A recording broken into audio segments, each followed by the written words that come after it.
Hello, everybody, and welcome to Your Opinion Sucks. I'm your host, Reese Bucklehide, and today I'm introducing our guest, Brett Oshea, from the Revolutionary Left Radio. He runs the podcast, Revolutionary Left Radio. Could you introduce yourself a little bit here? Yeah. My name is Brett Oshea, as he said. We do run a left-wing podcast called Revolutionary Left Radio, and I also admin some somewhat big pages on Facebook, Socialism, Anarchism, and Communism, Libertarian Marxist Musings, and a few other pages. So yeah, I guess that's me. Oh, pleased to have you on the show, Brett. So I'm more than happy to have you on here, man. I love having discussions with people I don't necessarily agree with on everything. It makes for interesting conversation, in my personal opinion. Yeah, so would you mind telling me a little bit about your political leanings and what your beliefs are in that realm? Yeah, well, I identify politically as a Marxist, but more specifically a libertarian Marxist. I kind of situate myself in between anarchism and Leninism, so I'm neither of those things. I draw from both, and I have critiques of both, but more or less, I am a revolutionary socialist.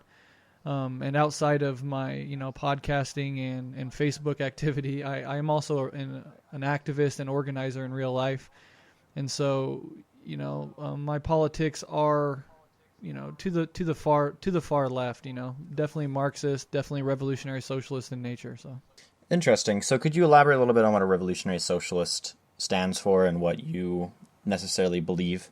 yeah, I would say that fundamentally we are anti-capitalist. So we think that the overarching global economic system of capitalism is intrinsically immoral and unjust, exploitative, and the hierarchies that it props up are, morally repulsive to us. And so we differ from liberals and Democrats and, reformists in that we think that the capitalist system cannot merely be reformed. It must be transcended for the various struggles for liberation to kind of work out. As long as capitalism is in play, a whole range of oppressions will also be in play. And so the revolutionary aspect of revolutionary socialism is just the commitment to kind of overcoming capitalism as a system and all of its, kind of attendant oppressions. So could you tell me a little bit about what the attendant oppressions of capitalism are? Like, what exactly does capitalism do to oppress people? Well, there's lots of ways to address this. Fundamentally, in the workplace and in the economy, citizens are stripped of their rights to sort of have control over their own lives. So like when you enter the workplace, for instance, your boss tells you, what to wear, when you can eat, when you can go to the bathroom. It's fundamentally a dictatorial system. And in the economy, generally, we feel that the system is run by a relatively small elite inside, the owning class. The people who own the means of production is how we would phrase it. And those people profit from the labor of workers all over the world. And so anytime that I go into work, I'm doing a certain amount of labor per hour, and I'm getting a wage for that labor. But the person who's employing me he makes a profit by extracting some of the value that my labor creates and pocketing it, and that's what we would call profit.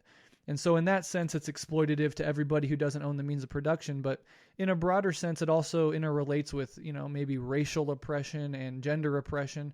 And then even zooming out further than that, we believe that capitalism is inherently unsustainable. And so it does kind of spoil the environment, kind of consumes the environment in a way that just can't last for a long time. And we know with climate change or with pollution, with this huge garbage patch in the Pacific Ocean, those sorts of things are fundamentally oppressive in that they pollute the sort of earth that we all depend on and live in. So at the beginning of your little rant there, as I could call it, you discussed the idea that your boss controls when you go to the bathroom, when you eat, what you wear, etc. How do you feel about something like anarcho-capitalism, where you would still be under the rule of capitalism per se, but you would not have any ruling class, nothing controlling what you wear, what you eat, etc., nothing controlling your wage, anything of that sort? How would you feel about that? Do you think, is that still bad, or is it more of a authoritarian government, an authoritarian viewpoint? Sorry, I'm stumbling on my words here a little bit, but like, are you more against authoritarianism or is it capitalism? Well, I'm certainly against authoritarianism. You know, the libertarian and libertarian Marxism is a fundamentally anti-authoritarian approach to Marxism. So, like, we're not, in favor of bureaucracies or Stalinism or anything like that. But to your point about anarcho-capitalism, I think that whenever private property is in play, and there's a distinction to be made between personal property and private property, which maybe we can get into later. But by private property, I fundamentally mean owning the means of production. Whenever somebody owns the means of production and has private property, they leverage their wealth against people with less wealth for their own advantage. So even in an anarcho-capitalist society without a government, you would still have a fundamentally exploitative relationship between those who have wealth and property and those who do not have wealth and property. Because a rich man could come to me, and if I'm sufficiently hungry and my children are sufficiently underclothed, he could say, I'll give you a few dollars an hour to work on this assembly line. I'm going to profit from that, but I'll give you a few dollars and it's better than nothing, right? And in my dire circumstances in that example, I would be forced to sell my labor to him because of his wealth. And so that sort of disparity and power is fundamentally oppressive. Well, how would socialism or Marxism or communism or any of those sort of ideologies, how would that prevent that from happening, do you? Because in a socialist workplace, there would be democracy. There would be no bosses. So everybody inside of a workplace would come together to democratically decide how the value created by that workplace is shared among the workers. Now, in smaller businesses, it's easy to see how this would happen. And in fact, there are tens of thousands of cooperatives all over the world where this sort of economic model is put into place.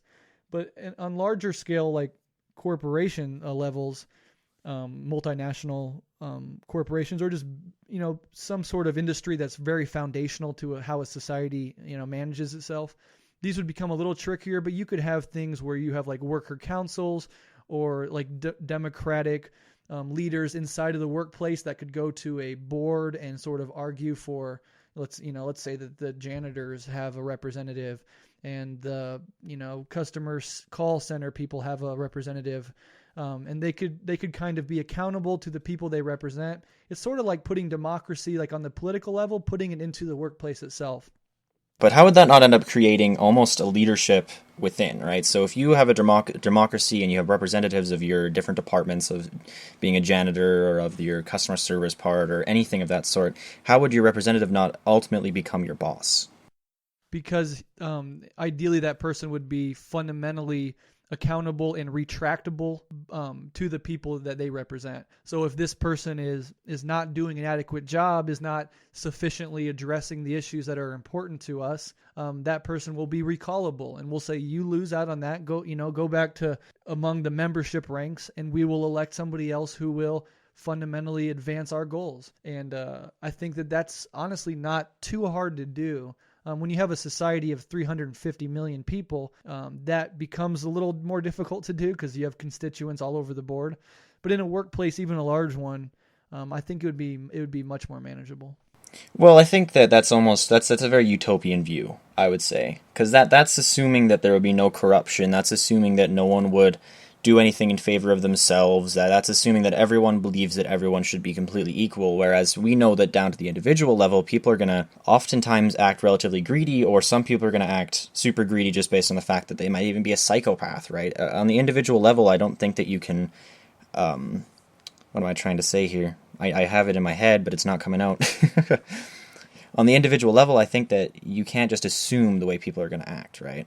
Yeah, I would say I disagree that my argument is based on those premises, because I don't think that you have to have perfect humans to have an operative socialism in play. Fundamentally, the institutions and the structures that we would want to put into place would be more conducive to a democracy and more conducive to that sort of setup, so that even if you had a really toxic person or a really sociopathic person or somebody truly obsessed with power, that person wouldn't have the institutional levers like they do in capitalism to really run the full gamut of their wants and needs and desires. So even if you had a toxic person, you put them inside of a certain institutional relationship, that person would be defanged in the length that they could possibly go. Whereas in capitalism, I feel that those sorts of behaviors are not only incentivized, but they're made able to flourish. So if you really wanted to be sociopathic, the capitalist system is perfect for you to rise the ranks. If you don't care about other people, you just want to step on other people's heads to get where you got to be going, capitalism rewards that ruthlessness. And you could set up a society, and I don't think it's utopian to set up such a society in which those institutional levers just aren't present. And so even those sorts of people would be confined by that. Well, those those levers, as you would say, are almost what allow people to step upwards, right? It's what allows people to rise in the ranks. So if people abuse that is where the problems come in, and that's where I think there needs to be some modicum of control to stop people from abusing it and allowing there to be, say, child labor and such. But I don't think that it's intrinsically an evil thing, right? Allowing people to build their own businesses and rise up in the ranks, I don't think that's wrong. Correct me if I'm wrong here. I might be taking your argument out of context a little bit. No, I don't think that's totally unfair. I would actually argue that so much of political debate, which this often gets overlooked, and I think that you might agree with me here, it really boils down to moral values. And so when you're arguing with somebody, you could prop up an example and they could prop up an example, or you could come with a set of facts and then they could come with a set of facts. But at the end of the day, what you're really doing when you're arguing politics is you're arguing for a set of moral values. And my moral values are fundamentally egalitarian, and they're geared towards human beings having control over their own lives. So I don't have all the answers as far as how to exactly in detail lay out a perfect socialist society, but I have a sort of moral engine that drives me in a direction that I believe, certain people should have control, or every human being should have control over their own lives. As for your question about moving up in the ranks and all of that, I think that's something that we should definitely consider. Somebody who works really hard, they should be rewarded for that. That's my main issue with things like, sorry, I keep cutting you off here, but that's my main issue here with socialism and communism is it kind of prevents people from rising, and it just kind of keeps everyone on one level where they're all relatively poor, and then there's one dictator most of the time who has all the money and makes all of the decisions. And so in like a perfect communist or socialist society, there wouldn't be that dictator, but 99.9% of the time you're going to find that that's going to happen. Same thing with an anarchist society, right? Is someone's always going to take control. Because I think, personally, I believe that everyone wants to be led or wants to lead. And I just think that at some point, someone's going to rise up and someone's going to have to say is going to take control, like Stalin or Mao in general, right? They end up taking control. And in communism, you're supposed to have a free society where there's no bosses. Everyone is on the same level playing field, which I can almost agree with to some degree. But I don't think it works that way, which is why I do believe that capitalism is how we reach your belief of everyone has their own choices and everyone is egalitarian, right? In an egalitarian society, I would consider myself an egalitarian. We just go different ways of getting there. We have our moral values are somewhat the same, but our way of getting to the outcome is a little different. And I'd say that capitalism with a bit of control on it, so in order to stop monopolies from being created, is the best way to go about it. Yeah, and I think that's very fair. And what you said about our values being aligned, but our ways of getting to those values being different, I find that's often true, and I find that I have more in common with somebody who's really politically engaged, even if they, like me and you, we fundamentally disagree. I have more in common with you than somebody who doesn't think about politics at all or can't be bothered to think about these issues. So I think that's important, and I think by acknowledging that, we can come to an understanding of one another where we don't have to hate each other, that we can kind of say, hey, we both care about the world, we both care about people, we just have differences in how we want to approach that problem. So that's important. To address your argument about capitalism, I think it's totally fair. I think it's worth noting that Marx himself, and to be upfront about this, a Marxist does not think that Marx is a prophet, or that, Marx gave us this doctrine and that we have to follow, right to the letter of the law, and that makes us good Marxists. Absolutely not. What Marx did was merely give us a methodology and an analysis that we can use in our own contexts. And one of the main things Marx said, which I think cuts to the point about Stalinist Russia or Maoist China, is that he thought that history came in stages. And capitalism was absolutely, for Marx, a necessary stage in development. He admired the capitalist victory over feudalism, and as do I. It was a huge moment of progress to move from monarchies to representative democracies, and to allow average people to work their way up instead of just depending on nobility lines and ancestral reputations. So what happened in Russia or China, in my opinion, was that the stage of capitalism was not developed enough to make the transition to socialism. So a fundamental argument of Marxism is that capitalism needs to develop itself to its highest point, and only then will the wealth, and because capitalism is great at creating wealth, nobody can deny that. It's just the distribution of that wealth and the way that it's utilized that we have a problem with. So from a Marxist perspective, 21st century America is the pinnacle of global capitalism. And so that makes us so much different than 1917 Russia or 1950s China. We have the wealth and resources in place. Now it's just a matter of distributing those wealth and resources evenly, so that you don't end up in a situation where everybody's poor. You end up in a situation where nobody has 3 yachts and 4 houses, but there's also nobody sleeping on the streets either. That everybody has education, healthcare, transportation, and a decent quality of life. So I guess that would be an argument that I would make in response to yours. Well, see, I can almost agree with that until I come to the conclusion that at some point we would lose wealth. Like, if we take all the money we have now and then distribute it to everyone evenly, and we all are on the same level playing field, that will only last for so long before we need to start making wealth or start making money and such on like a massive scale again, right? It's sort of thinking in the short term. It's like, yes, this is great. We'll all have a decent amount of money. We'll all be living in all right houses, and we'll all be great for a couple of years, and then we're all going to be on the streets, and there's going to be a couple global elites again. And this time, no one's going to be making money because someone took control and we're under socialist rule, and it's just not going to work out, right?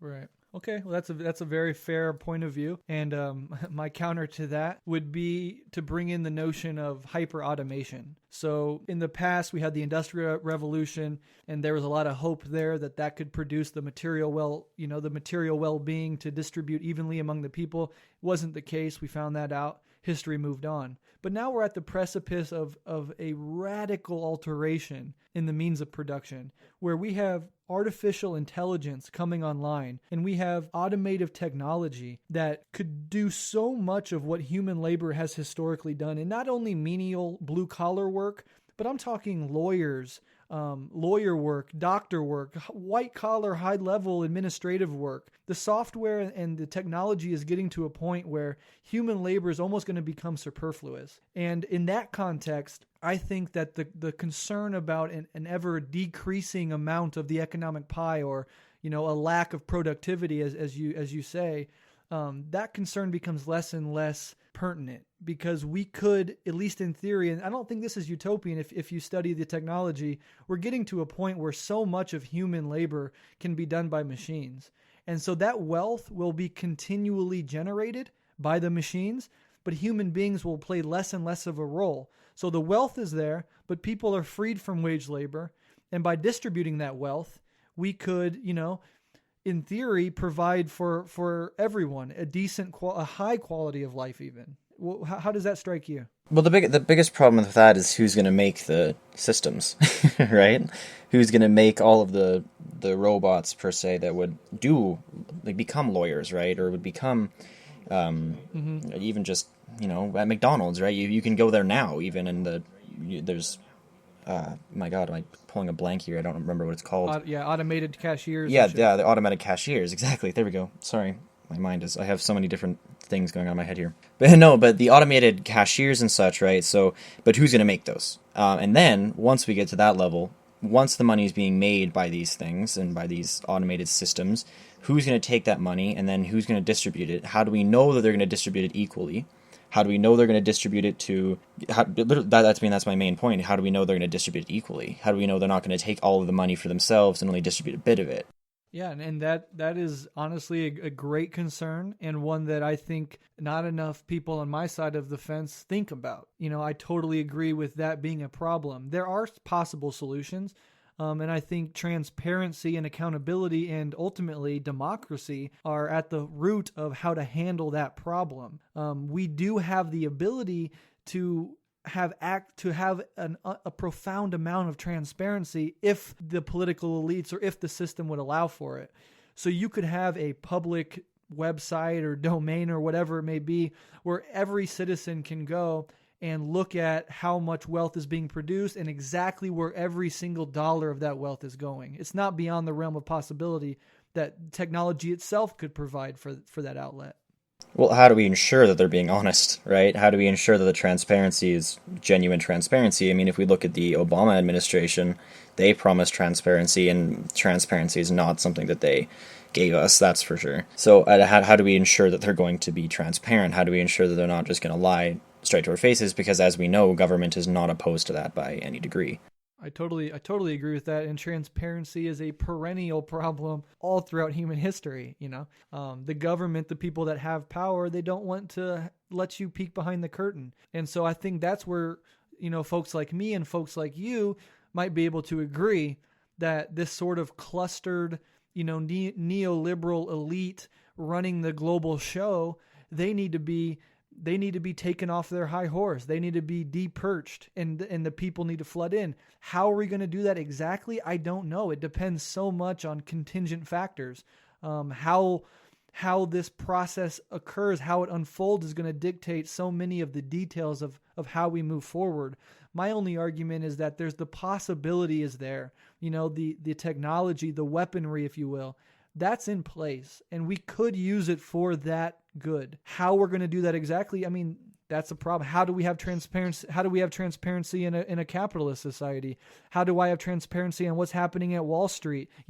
Wall Street bankers have the ability to totally upend the global economic system, as we saw in 2008. Did you or I have any transparency as far as what their corporate planning went? Of course not. So we've never had transparency. And that's something that we can unite around and fight for. Mm-hmm. Oh, I couldn't agree more. I'm very libertarian, as clearly you are too. Sorry, there's something in my throat here. So I think we're both anti-authoritarians. Yes. So we're on the bottom half of the 2D political compass. For sure. I think you're probably a little more libertarian than I am, but yeah. See, I don't believe that the current American politics are current, because I'm Canadian, but in America, because that'll be where my main audience would be coming from, I don't think that the capitalism that they're currently under, their economic rule, is good. I just don't. I think that they're under some form of crony capitalism that I just don't agree with. Like a capitalism that is definitely bringing up the elites, the 1%, and it's lowering the bottom 99% and 99%, but you know what I'm trying to say, and I sound a bit like you here, but really, I just think that we need to have a much more transparent capitalist society that has some sort of transparency and definitely allowing people to make money on their own accord and pay people as much as they feel necessary and to be paid as much as they feel necessary and not have any sort of control over how much they make and what they do with the money and where the money goes. Because I do believe that controlling your money and controlling businesses is a very authoritarian thing to do. Yeah, and I do agree with that. My disagreement with you there would be this notion that crony capitalism is a special kind of capitalism, when I think that wherever there is wealth inequality, there's going to be power inequality. So in my opinion, capitalism is inherently crony capitalism. You can't separate the advantages that come with wealth with the advantages that come with power, because they leverage their wealth in a capitalist society to increase their own power. So I don't think that there is such a thing as crony and non-crony capitalism, and that's where I would disagree with a libertarian or an anarcho-capitalist, because I think those same patterns will inevitably repeat themselves, even in a situation where there's no government. A sort of de facto power elite will arise out of free markets. Well, how do you believe that a de facto, I'm sorry, I cannot remember exactly what you said there, but a ruling class will arise in a communist or socialist society? How do you believe that that won't happen? It's certainly something that has happened, and it's certainly something that we should do everything we can to prevent from happening again. And I understand that given the history of so-called communism and so-called socialism, that I'm operating from inside of a hole, kind of fighting out of that hole, because people that have historically called themselves communists have been, in my opinion, anything but. It's a deep belief that I have that, Karl Marx would spit in the face of Stalin if he saw what he did in his name. But again, that goes back to the material conditions of 1917 Russia. They're overthrowing a czarist regime. They have, millions of peasants, and they don't really have a fully developed, capitalist economy that they can then expropriate and turn into a socialist economy. So they're starting from poverty. And that's a unique case that I don't think that here in America we would face. We would have a totally new set of conditions. Well, how do you differ yourself from someone like Joseph Stalin? Obviously, there's some massive differences there, or like Mao, or and I think you do agree with Vladimir Lenin to an extent. How do you differ yourself from communism like that? Well, it's tough, because I think that fundamentally, Joseph Stalin at some point became obsessed with power. He became almost sociopathic in his desire to hold on and wield power. And then you also have to look at the conditions in which he operated in.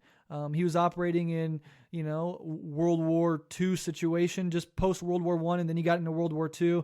He was dealing with the Cold War, and in those conditions, it's extremely hard to operate in a sort of laissez-faire way. You're fighting the biggest military and the biggest economy in human history.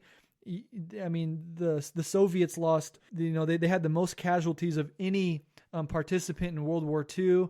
I mean, they were really struggling, and again, they came from a peasant czarist root. So I differentiate myself from that in that I'm more in the Rosa Luxemburg sort of left opposition to Stalin tradition, where I think that workers themselves hold the power. And whether you say, oh, you walk into a capitalist society and we have the ruling class, the owning class, the capitalist, and your boss at work, or you walk into a Stalinist society and you have the bureaucracy and the tyranny and the dictatorship at the top, either way, the people on the ground are being told what to do, and they're being told, how to live. And so I reject both of those. And a big term that's on our side of the spectrum is state capitalism. So what you would call communism under Stalin, the left opposition to Stalin would call state capitalism. It's this that the bureaucracy stepped in and implemented competitive capitalism. That's what it had to do to stay alive at that time. And so I reject that structure, that structure altogether. All right, so I kind of want to move on from this discussion a little bit and talk about AntiFa. How do you feel about them, the Antifa? Well, I feel like wherever there's fascism, there's going to be a counterpoint. So if there were no fascism, if every right-wing authoritarian went away tomorrow, there would be no material need for an anti-fascism. So, whether you have critiques of their tactics or whatever it may be, the fact is, I think that it's just the material conditions that give rise to it. If you have people out there doing Nazi salutes, you have people out there talking about, deporting Muslims, or deporting Mexicans, or attacking Muslims, leaving bacon on mosque handles, or this spike in hate crimes that came during Trump's administration, there has to be some response to that. The liberal response is, let's just battle them out in the realm of ideas. Let's just battle them electorally and argue their points. And we saw how that worked in Germany. We saw how that worked in Italy with Mussolini. We saw how that worked with Franco in Spain. And so, in my opinion, anti-fascists have kind of learned from history and said that we can't allow it to even take root. You know what I'm saying? Yeah, I can see where you're coming from with that. So how do you so you believe that what they're doing at the moment is the best way to go about attacking fascism as you believe it's being brought up in America? There's a couple different ways to approach it. You can look at it from the perspective of public opinion. And in that case, I don't think Antifa is necessarily winning. So there's going to be lots of criticism about their tactics, and it's so easy to to kind of switch the thing up and just say, hey, these people are just anti-free speech and all of that. But from another perspective, from the position of vulnerable and marginalized communities in society, I think the presence of an organized and actively recruiting fascist segment of society is extremely, extremely dangerous. And I'm a white man, and I assume you are a white man. Correct me if I'm wrong. Maybe we don't quite see what it's like to be a single, Mexican mother in America and seeing a rally of neo-Nazis or people going down the street with Confederate flags and being a black man in this society. And so from that perspective, I think it's important to actively confront sort of bigotry and violent racism whenever it pops up. See, well, my biggest issue with the way they go about it is because I do not agree with white supremacy or anyone that walks around with Confederate flags or is rallying for neo-Nazism, etc. I personally just cannot find myself to agree with anything like that. But I do not think we should silence their voices, because that would go against everything I believe when it comes to freedom of speech, when it comes to just freedom of speech. Yeah, literally just freedom of speech. I don't think we should silence them, whether that's beating them up or destroying buildings in an attempt to make a statement. I think that the way the AntiFa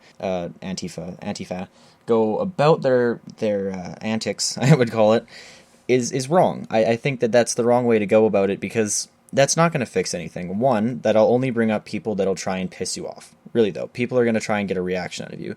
Two, that's pretty much fascism in itself. Trying to silence people for disagreeing with you is almost by definition fascism, as that is attempting to control what people think and what people say. And 3 or 4, I can't remember which one I'm on now. I lose track too. Yeah, that goes against pretty much everything I believe. It just does. And I can address the free speech issue, because I think it's an important issue, and so much of the criticism of the anti-fascist movement is centered on this free speech concept. So let me just elucidate my perspective on that issue. I don't think that you can analyze rights in a vacuum. So when we're talking about the right to free speech, I certainly think, on neutral grounds that it's an important right. I mean, it's in the Constitution. I believe in the right for people to express themselves and all of that. But in the actual reality of how that is placed in a social context, it's never just in a vacuum. It's always bumping up against other rights. And so when you talk about free speech, I hear you. But then I say, well, okay, that's one right. But then I also value the rights of marginalized and vulnerable people not to have to live under the threat of organized fascism. So it's not just that free speech is an abstract ideal that I adhere to. It's that I'm looking at the material conditions in which that right is operating, and I'm saying, whoa, it's conflicting with other rights. In the same way that you can't stand up and scream fire in a movie theater, because that bumps up against the right for people not to have to be running over each other and creating the possibility of chaos and violence in that. Yeah. In that situation. So I guess I would just sum it up in saying that you have to analyze them in the context in which they exist. I'm for free speech as an abstract right, but I also value more so the right for people not to have to live under the threat of organized fascism. So you agree with free speech up until they start to disagree with you? I think fascists inherently disagree with your rights and my rights. In every instance where fascists have taken power, they have stripped people of their rights to the very thing that they claim to defend. So you want to talk about free speech? Well, go to Nazi Germany and see how the Jews had free speech, or go to Mussolini's Italy or Franco's Spain and see how well free speech operated there. See, but they didn't. Just like I'm just going to finish this one. Sorry about that. That's all right. Just like ISIS, once you allow ISIS to take power, they tell you to your fucking face that they're going to take away your rights. And so when you look at a Nazi, they're going to tell you, yeah, free speech, because that prolongs their political project. But the moment they actually gain and wield political power, your free speech is out the window. So why should I fight for their free speech when they're guaranteeing of taking mine away? You have to fight for their free speech because their free speech is what's giving you free speech. If they're allowed to have free speech, we're allowed to have free speech. The second you remove their right to speak is the second you say, maybe, just maybe, we can remove those people's right to speak because they disagree with me and I don't want them being able to say that stuff because that will make my point go down, kind of thing. The problem is, in Germany, in Nazi Germany, or in Mussolini's Italy, they never had free speech after they came to rise, right? Currently, in America, we do have the right to free speech, and there are no fascists ruling at the moment. There is no dictator that is saying, look, this is that. There just isn't. There might be some neo-Nazi people saying some bullshit about how whites are better, or there might be some, like the KKK, talking about how blacks should all die, which, I mean, the KKK isn't even really a thing anymore. There's only a couple thousand people, and there isn't even murders anymore. I just think that fascism is almost a non-issue in America, and what you're doing is you're attacking people that aren't even fascists. Not you, sorry, Antifa, are attacking people that aren't even fascists. Yeah, no, I'm not trying to say you're Antifa. Antifa are attacking people that aren't even fascist, that don't believe in a fascist rule. It's one thing to say, look, I do not like Hitler, and it's another to say, I really don't like it when Richard Spencer said a couple things at a university. Completely different. And you here, actually you this time, are kind of blurring the line between those two. Okay. Yeah, okay. And I would say, fair point. I would say that when you're talking about fascism, I do agree that over-applying that term can lead to diluting it. And so I am conscious of that, and I have plenty of critiques of, calling anybody to the right of center a fascist. You're right that can't happen. And once anybody starts, beating up anybody to the right of center, you're going to be labeled as a violent extremist group for no reason. And when real fascists come on the scene, you've now lost your moral authority to say, hey, these are actual Nazis and we have to fight them. So I agree that we have to be very careful about how we define fascism and how we approach it. But I do disagree with you when you say that there's no fascist threat. Here in America, there's a deep, long, profound history of just brutal racism. I'm talking like the horrible stuff, which, you're an educated person. I'm sure you understand the history of racism here in America.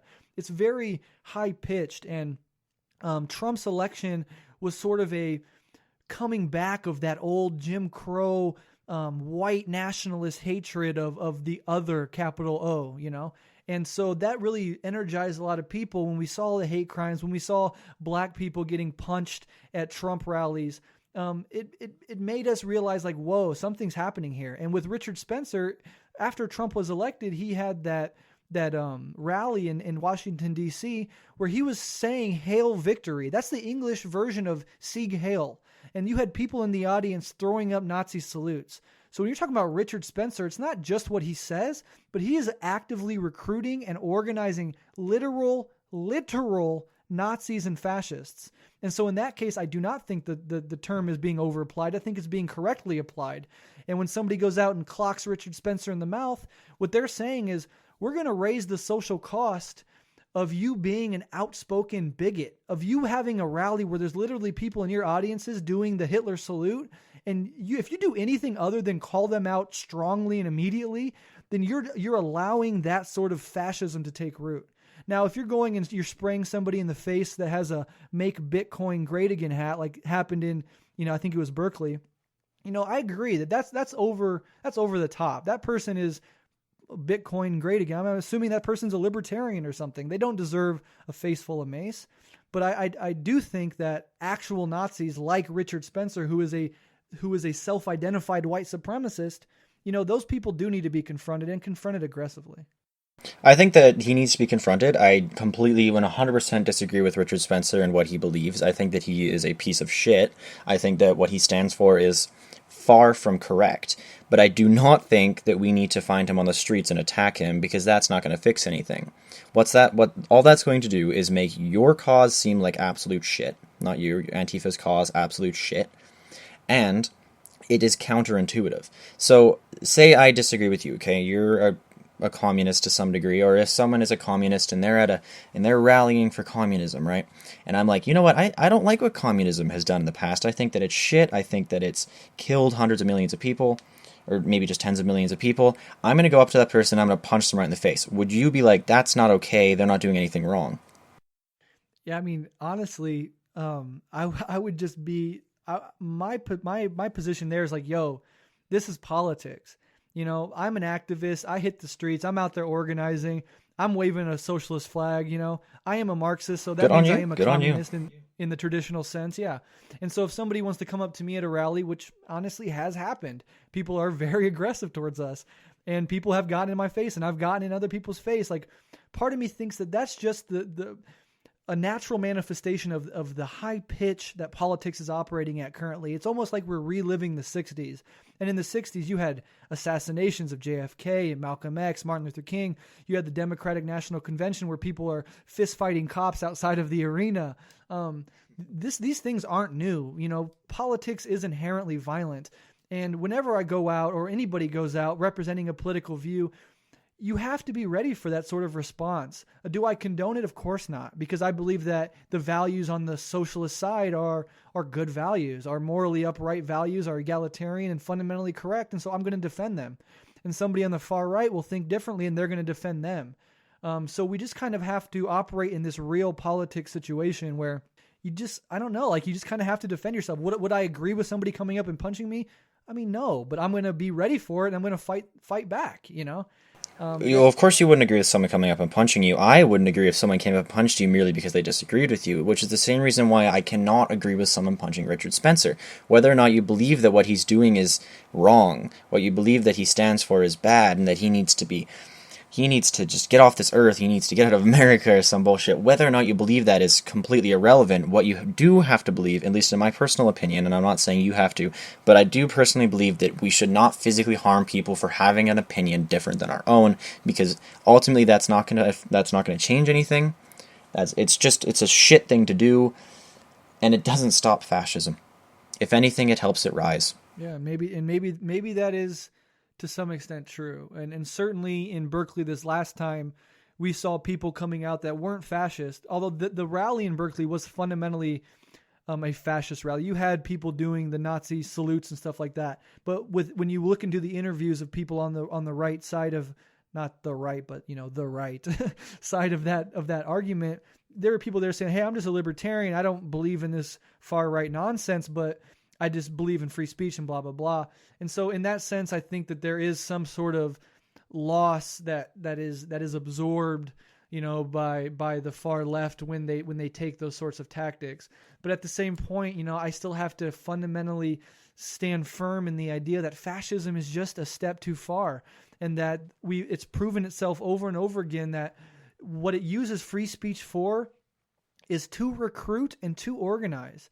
And when you allow fascism to recruit and to organize unimpeded, you're really playing with people's lives. And as white men, maybe we don't feel the full brunt of fascism. It's true that in every fascist state, leftists like myself have been targeted and murdered. But just being a white man, I can go about society and keep my head down and not be in threat.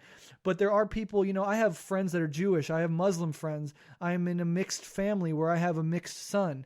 And so these issues cut close to home for me. And it's a little different perspective when you see somebody like Richard Spencer giving a speech about how white people made everything that's good in this world and that we need to have America for just white people. When I see that and I look at my son or I look at my friends, I'm saying, no, this is not just I'm a libertarian or I'm a conservative and here are my ideas. This is an existential threat to the people I love. And so then I feel a moral obligation to do something about that. Just as any man or woman who's faced with that sort of threat has an inherent right to stand up. But then the question becomes, how do you go about doing that? And I agree that sometimes mistakes are made on that front. I just cannot bring myself to say that physical violence is the right way to go about things, especially in a situation where there's not any physical threat against you being made. If you were attacked by someone on the right or on the alt-right or the authoritarian right for that matter, if you were attacked by anyone and you attacked them back, that would be perfectly fine. But it's when you start attacking people merely for their ideas that I say that's wrong. I cannot say to myself that's a good thing. If you went up to him and you were debating him and you were yelling in his face and you might have been like a little pushy, but you weren't hitting and you didn't just randomly attack him and you guys were just getting all riled up, I've been like, good for you guys. Good for Richard Spencer for fighting for his opinion, and good for whoever went up to him and yelled at him. Like, good on you guys for believing in what you believe, but it's the second that you take your beliefs so far that you start to silence people and literally create fascism yourself, that it becomes a bit of a problem in my view. And the same, if someone fought you because you were a communist, they came up to you and they just beat the fuck out of you. They're like, you are gonna institute communism, this thing that has killed millions of people. I hate that. Boom, boom, boom. You've just been beat the fuck up. Like, I don't agree with that either.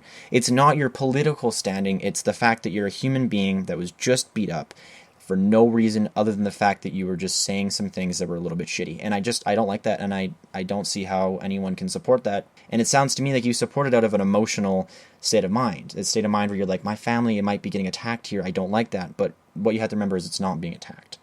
Yeah, and I would argue that it's not emotional.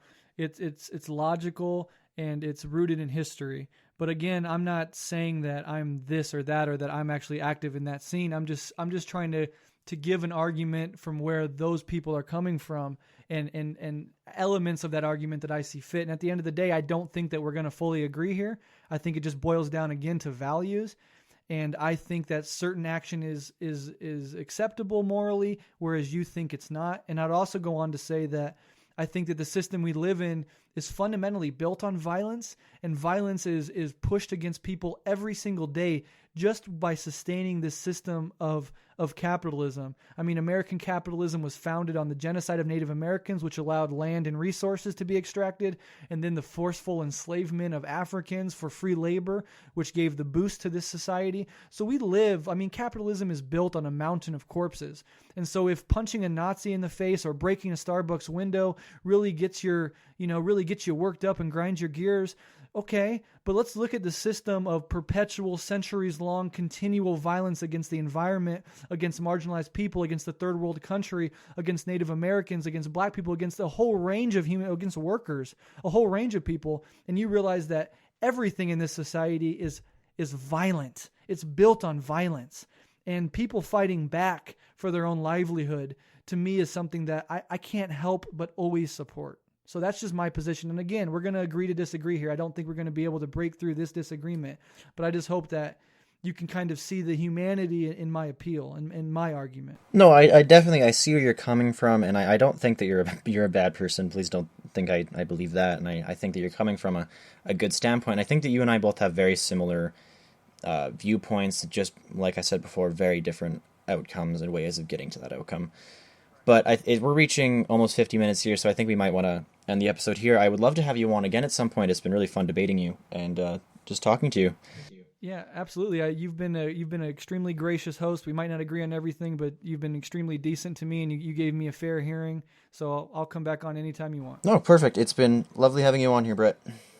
All right. Thank you very much. Yes.